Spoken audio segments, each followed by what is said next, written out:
Эта история произошла с девушкой по имени Татьяна. Живя в маленькой деревне, она всегда наслаждалась тишиной и красотой окружающей природы. Но однажды, решив прогуляться по окрестностям, ей пришлось столкнуться с неприятным и опасным событием. Татьяна вышла из своего дома и направилась по извилистой дорожке, ведущей через поля и леса. Она наслаждалась свежим воздухом и пением птиц, не подозревая, что скоро ее ждет встреча, которая изменит все ее представление о безопасности. Продолжая свою прогулку, она увидела вдали лошадь, которая странно себя вела. Животное шаталось, издавая зловещие звуки, и оно направлялось прямо к Татьяне. Девушка поначалу подумала, что лошадь просто потерялась, но по мере приближения она поняла, что все не так просто. Лошадь была необычно агрессивной и вопила, словно что-то болезненно пыталось выбраться из ее тела. Татьяна испуганно поняла, что этот зверь подвергся заражению бешенством. В ее сердце зародился страх, и единственное, что пришло ей в голову, это убежать. Девушка побежала со всех ног, пытаясь сохранить свою жизнь. Однако лошадь не сдавала своей попытки догнать Татьяну.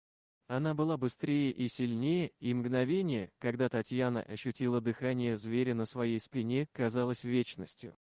Но внезапно на помощь к девушке прибежал мужчина. Это оказался хозяин лошади, услышавший ее крики о помощи.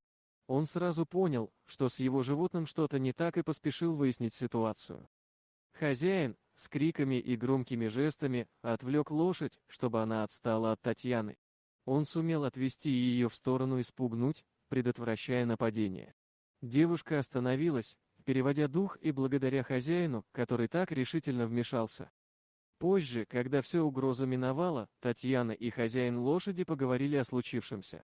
Оказалось, что лошадь действительно была заражена бешенством, и хозяин, зная о ее опасности, собирался вывести ее к ветеринару на лечение.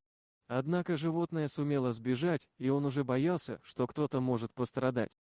Татьяна была потрясена этой историей.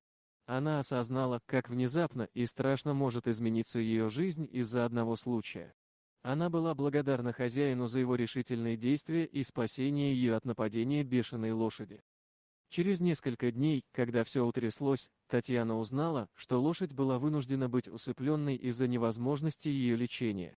Это разбило сердце девушки, но она понимала, что это было необходимо для обеспечения безопасности людей и животных вокруг. История с лошадью изменила Татьяну. Она больше не испытывала расслабленности и безмятежности, которые раньше сопровождали ее жизнь в деревне. Она осознала, что в мире полон опасностей, и каждый должен быть осторожен и готов к непредвиденным событиям. Татьяна осталась благодарной хозяину лошади, который смог вовремя спасти ее от нападения. Она поняла, что жизнь может измениться в мгновение ока, и ее судьба зависит от случая. Отныне она всегда будет настороже и готова к любым испытаниям, которые подкинет ей судьба. Дорогие друзья, если вам понравилось видео, поставьте лайк, а также подписывайтесь на канал, где найдете еще много интересного.